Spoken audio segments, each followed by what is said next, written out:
Let's jump right into this explainer. Today, we're skipping the fluff and investigating a massive, almost silent migration that is completely rewiring how you and I find information. We're tracking a profound digital shift, one that's tearing down the old internet and building something entirely new, hypervisual, and deeply human in its place. We're calling it the age of the video oracle. So I want you to picture a scene with me. Imagine it's the year 2026. We're in a dark bedroom in Columbus, Ohio. On a desk sits a laptop, and its screen's just glowing, illuminating that simple, traditional search bar we all know so well. A cursor blinks expectantly in that familiar white void. I mean, for 25 years, this was our front door to human knowledge, right? Whether you needed to fix a leaky faucet, find the best local taco, or figure out why your arm was itching, you went here. You typed your keywords. And then you waited for the blue links. But today, that laptop is sitting there covered in a thin layer of dust. It's totally abandoned. And why is it abandoned? Well, because 19-year-old Maya is sitting right there on the edge of her bed, eyes completely glued to her mobile phone. To her, that traditional search engine on the desk is basically an ancient relic. When Maya wants to know how to style an oversized leather jacket for her body type, she doesn't type keywords into a browser just to get 3 pages of sponsored ads and SEO bots. No way. She opens a vertical video app, and in exactly 0.4 seconds, she isn't reading some generic article, she is looking directly at a real human being in Chicago, showing her exactly how the leather drapes and moves in real time. Which brings us to our first major investigative point. Part 1, the ghost town. Okay, let's really dive into this, because what Maya is doing isn't just some Gen Z anomaly. It's a massive migration. Just listen to this quote from her. "When I search here, I see a human being. I see the proof." That perfectly captures this violent evolutionary split from text to video. Think about the old way. It practically forced you through a gauntlet of pop-ups, AI-generated articles, and bloated recipe blogs just to learn how to boil an egg. But on video, she sees the proof. She wants immediate, visual evidence, totally unburdened by the friction of reading text.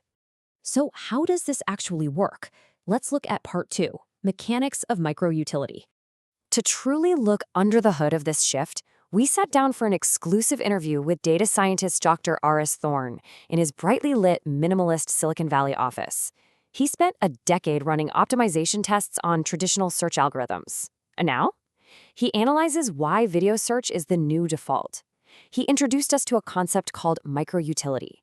Essentially, it's the act of answering a highly specific, hyper-niche human question in under a minute with absolute visual transparency. Modern viral content isn't just about people dancing anymore. It's fundamentally about survival through utility. The creators dominating today are the ones handing us instant visual answers to our daily problems. And during our investigation, Dr. Thorne said something that absolutely blew my mind. He pointed out that we spent decades building the perfect machine for indexing text, but we forgot a tiny detail.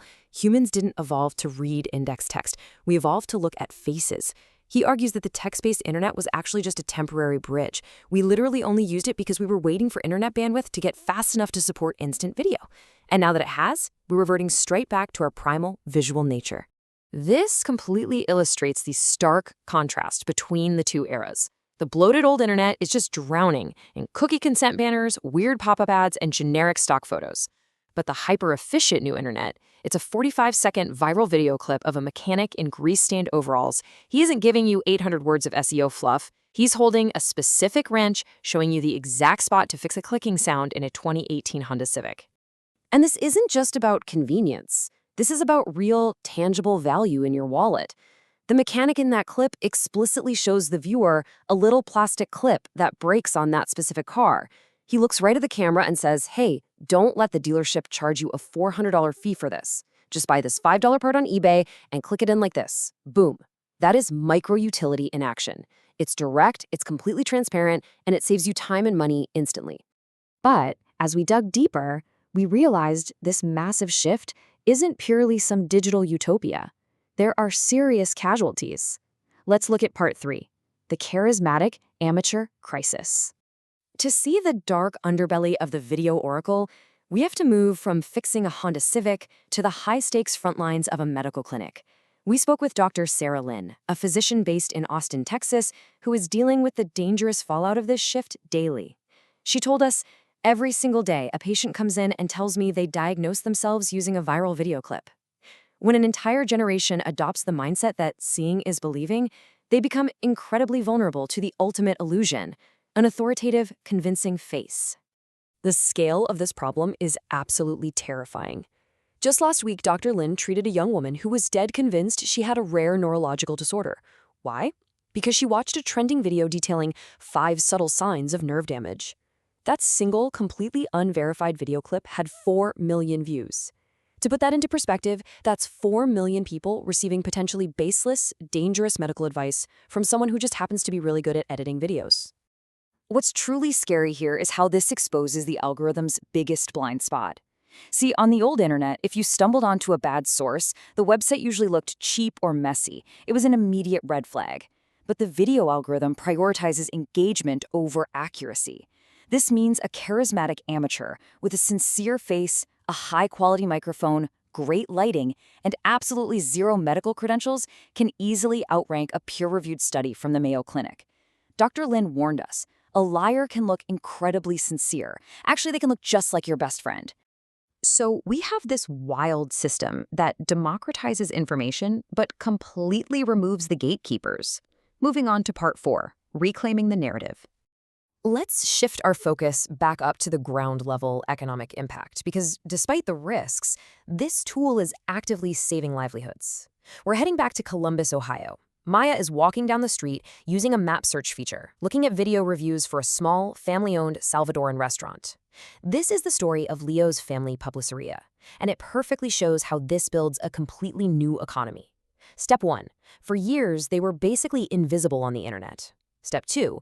Big corporate chains owned all the search keywords, and Leo's family was totally priced out, unable to afford $5 a click for Google ads. But then, Step 3. They bypassed the text internet entirely. They posted a raw, unedited video of his abuela patting masa dough and pulling cheese. It went massively viral. And Step 4. People searched for food on their video apps, saw her face, felt that genuine human connection, and just walked right through the door. So what does this all mean for us? The crucial takeaway from our investigation today is that we are witnessing the end of an era and the dawn of another. The old world of digital marketing, built on keywords, metadata, and hidden code, is fading away fast. In its place is the rise of immediate, visual connection. We basically swapped the tyranny of the corporate SEO writer for the reign of the video oracle. It's a landscape where pure utility and human faces rule the search bar. As we wrap up this explainer, I want to leave you with a question that gets to the very core of this digital shift. The traditional internet is dead. Long live the video oracle. In this new age, seeing is indeed believing. But when we look into our vertical screens to find our answers, diagnose our illnesses, and fix our lives, who exactly are we looking at? Think about that the next time you go searching for the truth. Thanks for exploring this with me today.